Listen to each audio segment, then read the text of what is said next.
Hello and welcome back to another episode of World of Warcraft Hardcore. My name is Syken and today we're continuing the World of Warcraft Hardcore series with our Warlock. It is time to raid Tanaris and we have a couple of interesting quests at our hand. For starters, all of the Waste Wander Justice quests, as well as the pouches, and even Khalif's Scorpion Hand was their boss, is essentially going to happen there. So I think we can easily start with getting thieves and bandits up here. The wastewater guys typically all have interesting abilities and they can easily be summarized as don't pull more than one or two because you will regret it, and that's exactly what we're going to do. Slow and steady, nicely pulling a few here and there. So the cool part about most of these guys, okay, our Woodwalker is not having his best day. The cool part about most of these guys is that they are dropping little flasks, and those can be traded in not only for a bit of reputation but also for experience. So you're getting highly incentivized to just, yeah, kill a lot of them, and I already mentioned that with our rested XP that is still there for quite a bit more. Any form of grinding quest is going to be helpful. So we need to kill 10 of the thieves, 10 of the bandits, and we need to get water pouches. But we're not going to stop to kill just other stuff in the way as well. Tanaris is an absolute beauty of a zone. I personally like it a lot. The quests feel rewarding, grindy at times, but generally rewarding, and I just like the desert appeal of it. So sign me up. I love Tanaris. Also, to be fair, Zul'Farrak is an absolute monster of a dungeon. Really nice. And we're soon level 45, which means if we get a group together, I can even see us going to Zul'Farrak. 45, 46, 47. Good times to go there.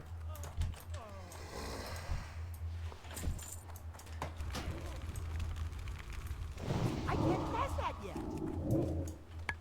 That spell isn't ready yet. So we could easily do 2 levels here in the desert. Currently 44, could get all the way up to 46.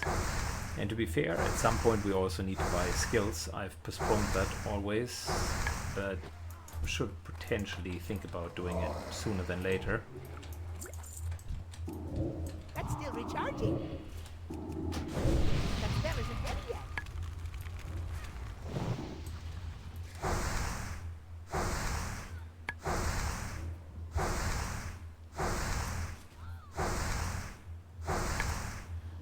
Yeah, currently no Zul'Farrak group ongoing, and to be fair, 44 I think would be also slightly too low.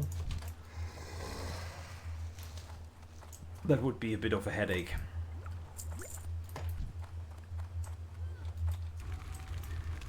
Good. These guys are still the lowest enemies in Tanaris, so yeah, we're fighting greenies, but that will soon change, as the follow-up quests will entail fighting high levels. I think 44, Khalif Scorpion might be 45 even, and comes with 2 ads that are 44-ish. So yeah, there will be more challenging fights in the near future.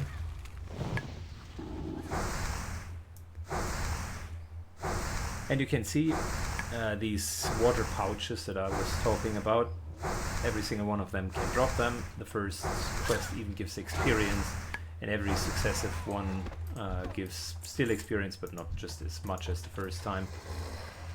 And these water pouches, just like the troll necklaces, are one of the main income sources for people that just want to grind and sell it to, I don't know, streamers or other people that are buying that stuff for gold.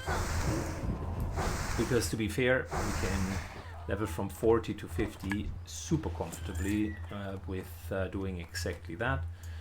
Matter of fact, since we're at the topic, let's talk a bit about power leveling, because there are a couple of methods of still doing that, but the bottom line is all of them cost a lot of money, because it eventually takes time from someone else that needs to help you in order to do it. So the first few levels, like the first, I would say 30 levels, if you were to like really power level, the quickest and absolutely fastest way of doing that is to get mob tech, and that essentially means the low character is trying its best with grenades to assemble and damage a large set of enemies. So typically what you would see, for instance, is a warrior or a druid tank running around, not dealing damage, but essentially running with their horse through hordes of enemies and pulling them all onto one spot. The low character would then continue to throw one grenade in and essentially tag all of those mobs, and the moment that that happened, the high level character would kill all of the mobs.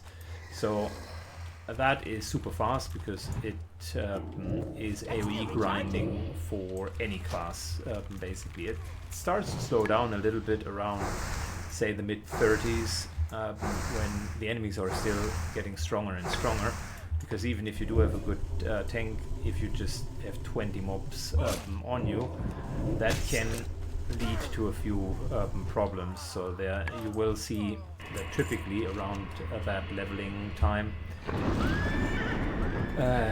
they are looking for other ways of leveling, and the moment that you hit 40, the fastest way then is just trade in quests. It's super boring, and you use an auto trade in script, and you basically just click on the wastewater bandit trade in, or the troll necklace trade in, and it gives you like, I don't know, 500, 700 experience per trade-in, and whilst individually it isn't that much, if you do it just often enough and have enough of these things, you can level in 4 to 5 minutes per level, depending on how quick you can trade in that stuff. So, and that's why they are carrying a value. If you just buy enough of these items, since they are not bind on pickup, each of them sells for 20 silver. It's not a lot, but say if you would want to make money, it's also not the best way of making money, but if you wanted to make money from it, you could, because essentially someone else would need to invest their time farming them, and yeah, it only passes on that XP reward. The troll necklaces, I think, are even a little bit better than these wastewater pouches, but 5 of them for gold is typically the going rate, maybe 4 of them, so 2 to 50 per stack, which is okay. You're seeing that they are dropping rather frequently, and once you're done with that, in around level 50 is where the quests for those trade-ins do stop giving you additional experience, so it kind of slows down, and at some point it just becomes unreasonable, because the XP for lightly green and then grey quests is just not worth the effort. And then you're kind of in around level 50, at which point, if you still have your swipe credit card gold ready, then the way to go is to get a boosting in Zul'Gurub. Basically, Frost Mage and a very experienced player, shall I say, would solo a lot of mobs for you in Zul'Gurub, and that's about 35 to 50 gold per run. A run takes anywhere between 12 and 15 minutes if it's done well, and yeah, within an hour you typically gain a level, so you can see it slows down considerably, but the 50 plus levels definitely take more time. Anyways, let me grind here and continue after we're done with that. Alrighty, traded in the first batch of quests and also summoned a friend to here, talking about just things in World of Warcraft. So, since the economy on Horde side is, let's say, not the best, could be improved. We're finding ourselves in a situation where essentially we need to, we still need to have a healthy, more or less healthy economy. So the way that you're doing it is you're buying on Alliance side, because there is plenty in the auction house, and then you're trying to smuggle it over via the neutral auction house. And you can't do that on your own account, so you need always a second person in order to do that. But generally speaking, that is how it goes. And again, generally speaking, that takes a lot of logistical effort. So one of my guildmates got a character here into Tanaris, to the neutral auction house, because we're doing exactly that, trying to get a little bit more equipment for the guild and for the raiding, and since that's not really possible on Horde side, you end up going all the way to the Alliance. So yeah, that's another interesting mechanic. I found it funny because of course you could just pay premium prices on Horde side, but that would become a problem sooner or later. Man, these casters hurt like a lot. Once I was just waffling away,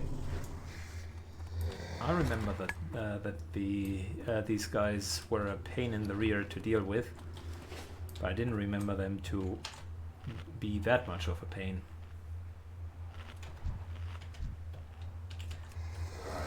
Good, moving in. That's still recharging. I can't pass that yet. Just reducing the damage, I think, is the right way to go here. Product is taking a beating, man.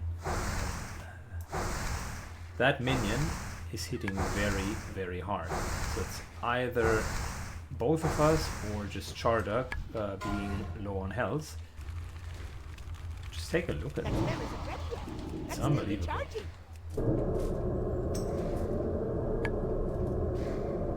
The immolate, together with all of that other damage, almost killed him. Yeah, there's a problem with minions. I think they got the same treatment as normal enemies, so de facto you're always double pulling against these guys. It certainly doesn't help. They have a pretty nasty nuke on top of everything that they're doing. Might need to fear them, just to reduce the damage. Anyways, we need to kill 10 of the Shadow Mages and a few more Assassins. Assassins should be around here, but if I recall correctly, they are stealthed. I can't pass that yet. That spell isn't ready yet.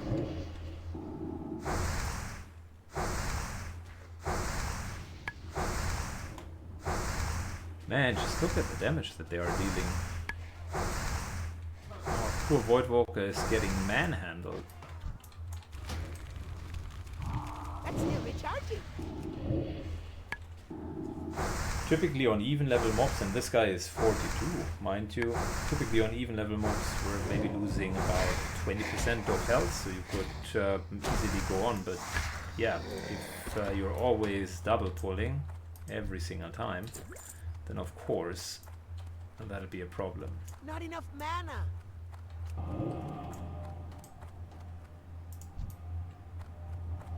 Let's see an assassin in comparison. And by the way, there are the rogues. That spell isn't ready. So this guy is 2 levels higher.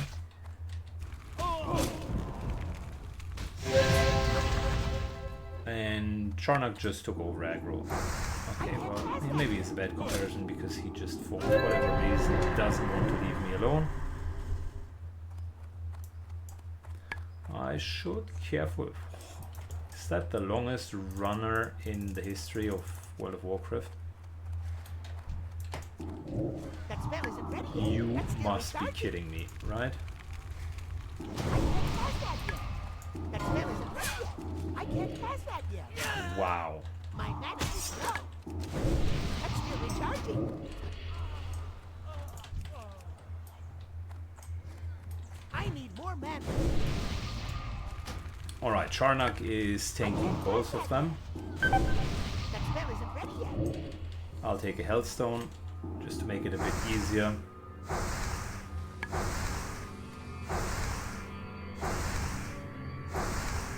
Okay, that was a poor comparison. It was well recovered overall, but it was a poor comparison.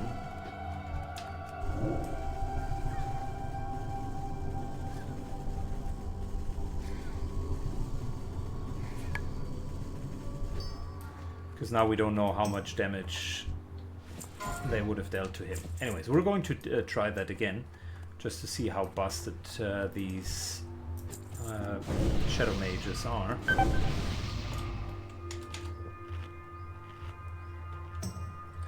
So Charnock heals as well, and I would like to see a normal non-Shadow Mage pull.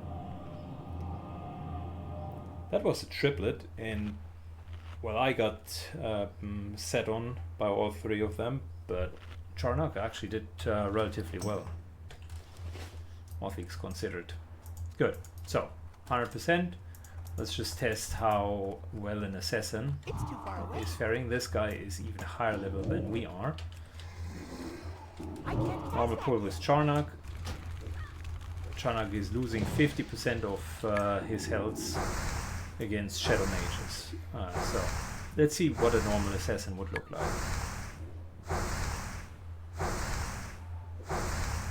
So yeah, we're pretty much in that 20-25% bracket that I was talking about. Mind you, this guy is 3 level higher than the Shadow Mage, so something is off.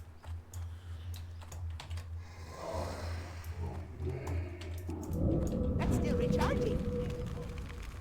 That spell isn't ready yet. I can't cast that yet.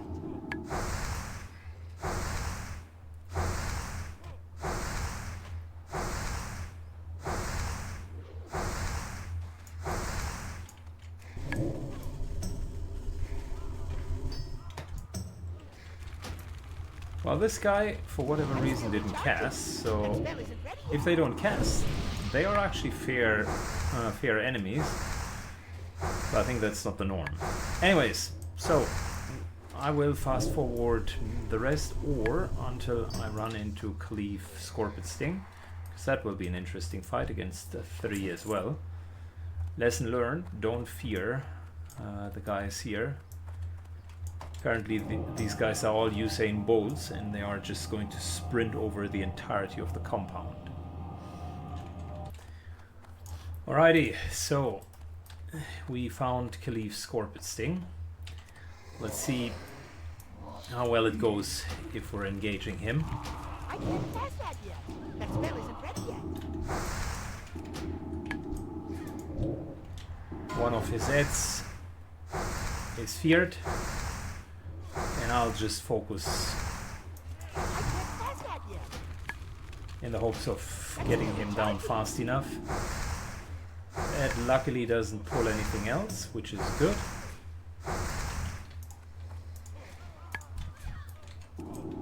Nice little crowd control rotation here. That spell isn't ready yet.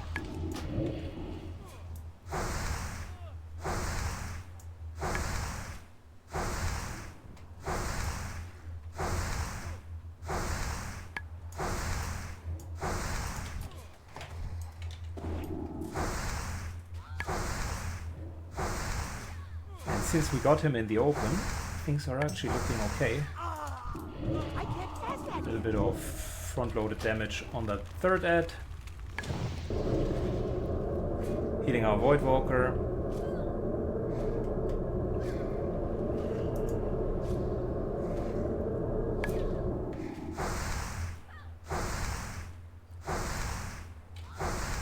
Listen, that was one clean Caliph Scorpion Sting kill.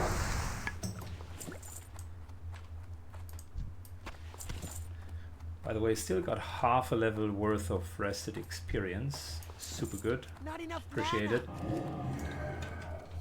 Not that grinding would be the right call here, but we're getting a lot of experience, I'll just say that. Good. Continuing the quests. Very good. Caliph Be Sword good. Sting Have a good one. and the Wastewater Keep it real. Justice. Be good. Good. Finishing all of that. Fantastic. Hi, you're a tall one. Hey, Handled with care You is, I have a think, great Hinterlands, day right? now. Yep. very well then. It is. And what else do we have? That's a bit too high level. Thirsty Goblin also too high level.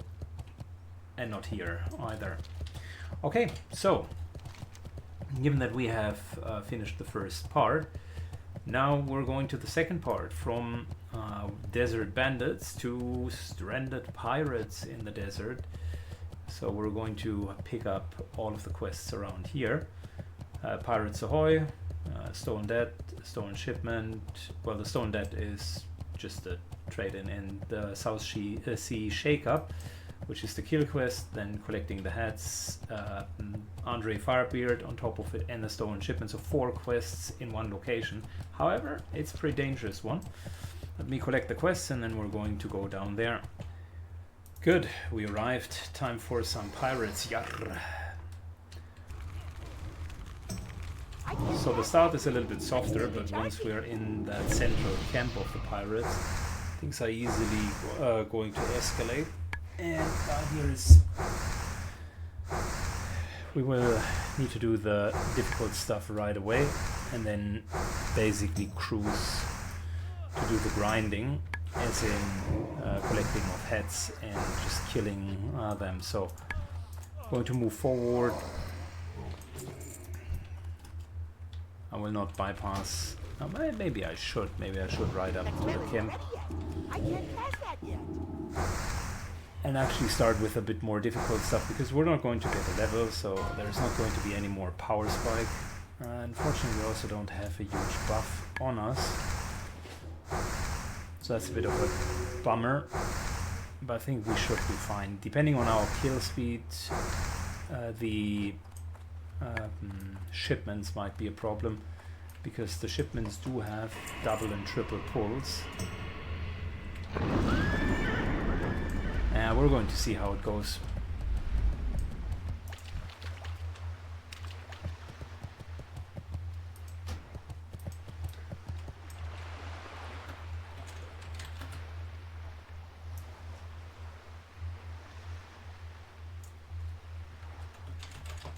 Woohoo! It's a guildmate in both of the guilds. Actually, I'm raiding together with him both on Alliance and on the Horde side. Excellent mage.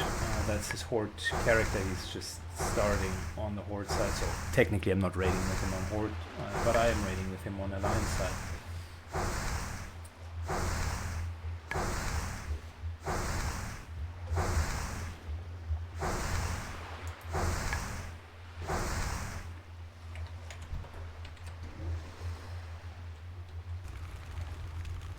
Alright, we have aggroed that guy. Wasn't sure of, at first, but luckily the ranged damage is almost neglectable. They're not dealing a lot of damage, and if I can stay on them, it should be fine. That's still recharging. They are interrupting though, so you can't just life drain yourself out of it. But luckily, these freebooters are relatively easy to deal with. There are harder ones inside though, with special abilities. The melees tend to be the worst here with the pirates.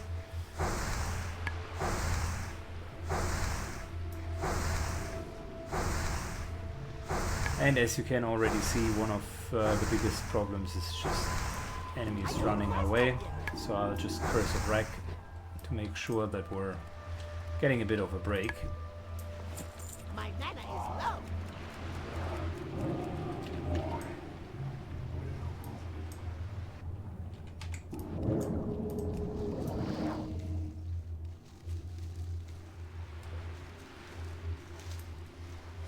There's always time to get a few more herbs. And now off we go into the compound. So this is our target, that big house. And that'll be a bit of a challenge because there is a lot of, comparably speaking, a lot of respawn happening. And we will need to kill many of them in a fast succession. In a perfect world, I would be signal pulling each and every one of them. No one would be adding, and we're just going to go our merry ways. Unfortunately, the world is not perfect, so I'm marking one of the patrols that I already know. These guys are fine, so no patrol. This here is the safe spot where I'm going to pull if I get a lot of hits.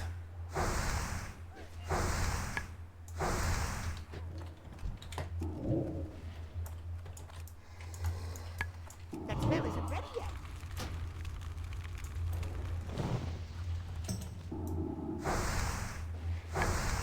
Good, I need to be careful. This is a Curse of Recklessness situation. This freebooter is not allowed to run at all. That's still recharging.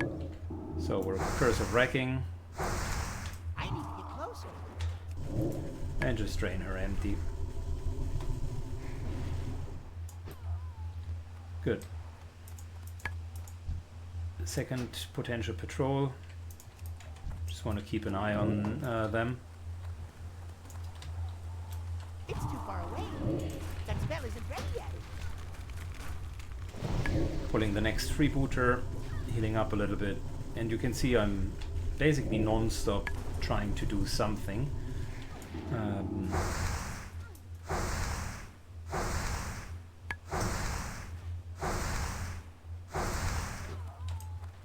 So that we're not going to waste any potential uptime that we do have. Good. Now it's going to be the bit harder part. Double pulls coming up. Triplets if we're not careful. Swashbucklers. Yeah. I can't cast that yet.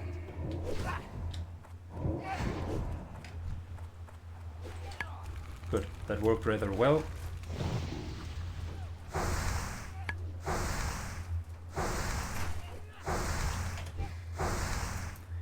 I'll take over the tanking of one of them. That spell isn't ready.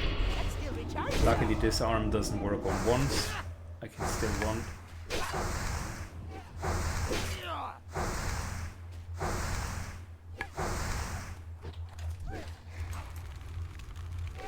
But the Chardock has enough aggro on this guy so that I can just fully blast without needing to worry to draw again aggro.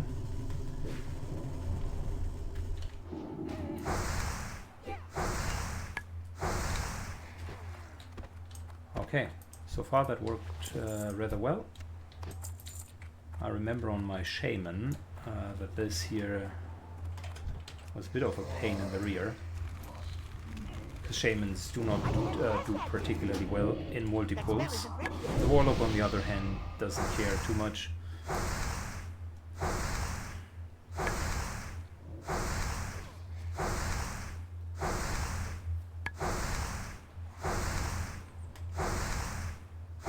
Okay, as long as he does not move to the back and run away like into that other room, we're fine. Okay. Bit of an unorthodox method to heal Chardock, but I want to save time. Also Chardock needs some mana in order to taunt. And that's the part which is a bit sketchy. Shardak takes aggro. That's the triple pull I was talking about.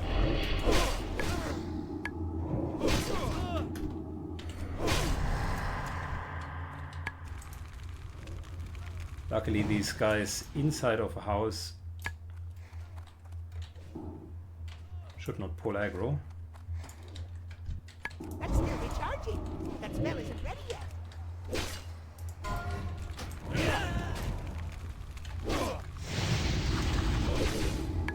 I can't cast that. That's still recharging. Shardak is still fine on health. I'm starting to get fine again.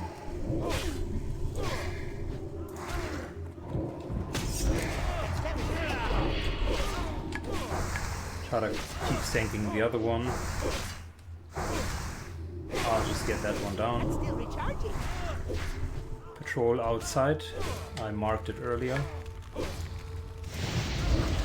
Cast that yet. That spell isn't ready. I can't cast that yet.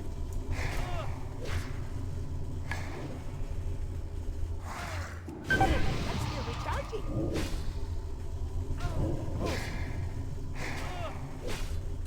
And we should be okay. So that's 3 even and higher level enemies done, and 1 sitting.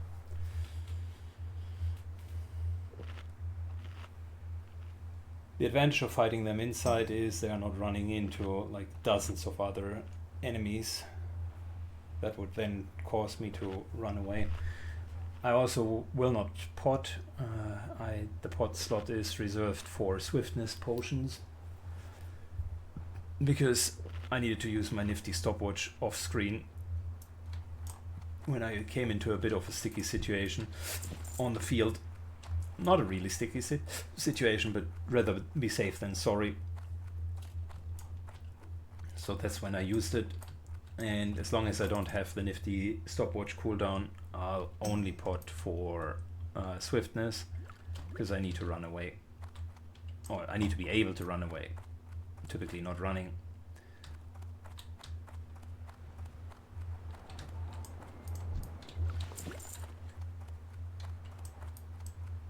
Good, someone else is farming here, I've seen that already.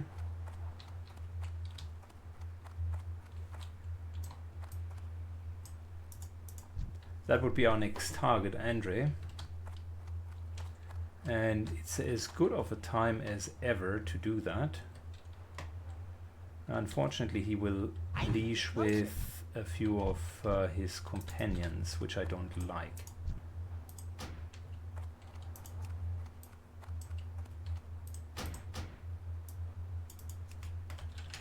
Could you lend me a hand real quick? Thank you. Trading health stone in return. I mean, I could also do the pull myself, but... Alright, apparently that's a no.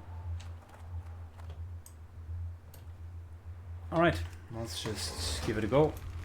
Andre. I can't cast that yet. That spell isn't ready yet. That's still recharging. That spell isn't ready yet.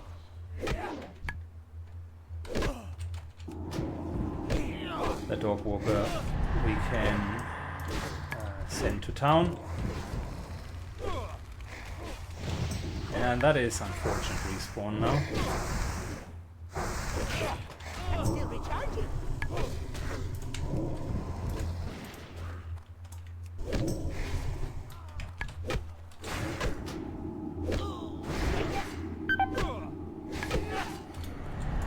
Good. Time to run. We got Andre. We got a sacrifice if needed. And we were in the middle of a respawn. That's exactly what I was talking about.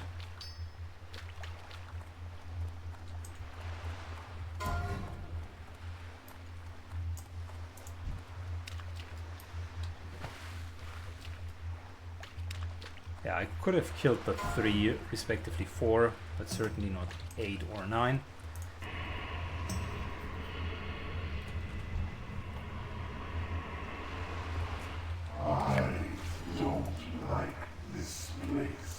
Good. The 2 difficult tasks are done, and I did them without any help.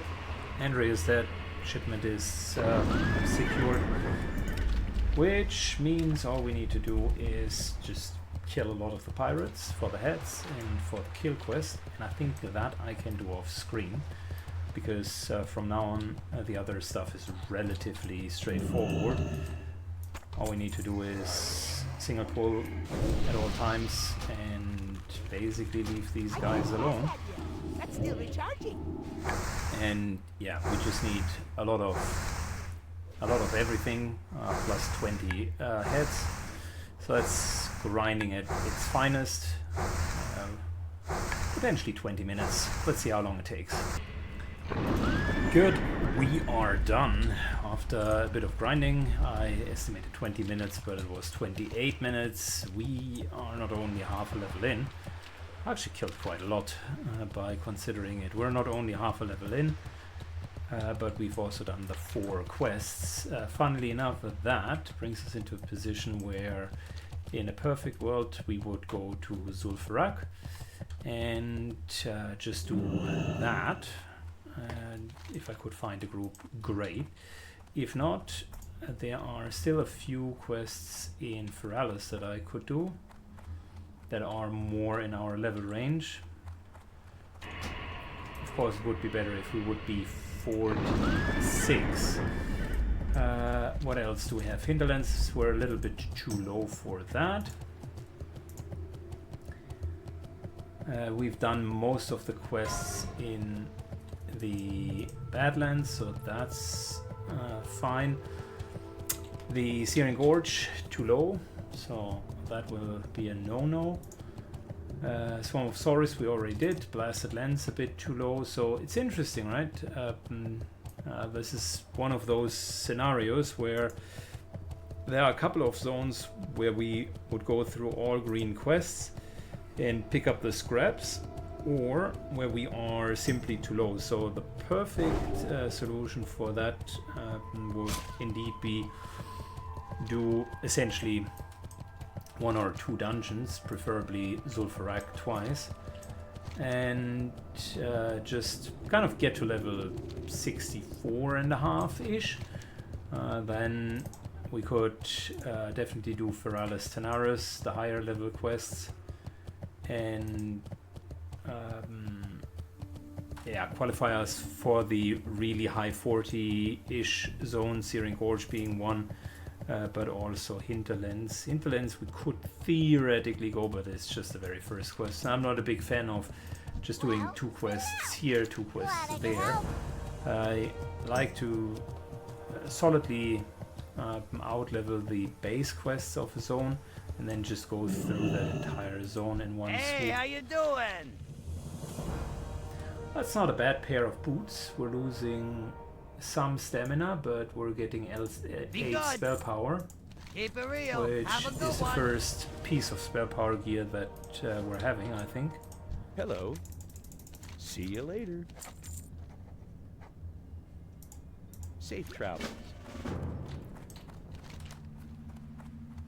So yeah, seeing the remaining quests here, it's potentially safest to assume we should just get the quest for Zul'Farrak and then do that. We are done with the quests here, 55% into the level, and that's, I think, also a neat little ending of today's episode. Next up, hopefully Zul'Farrak, or we're finding something else to do. Let's see. In any case, thanks a lot for watching, guys, and see you all in the next episode. Bye bye.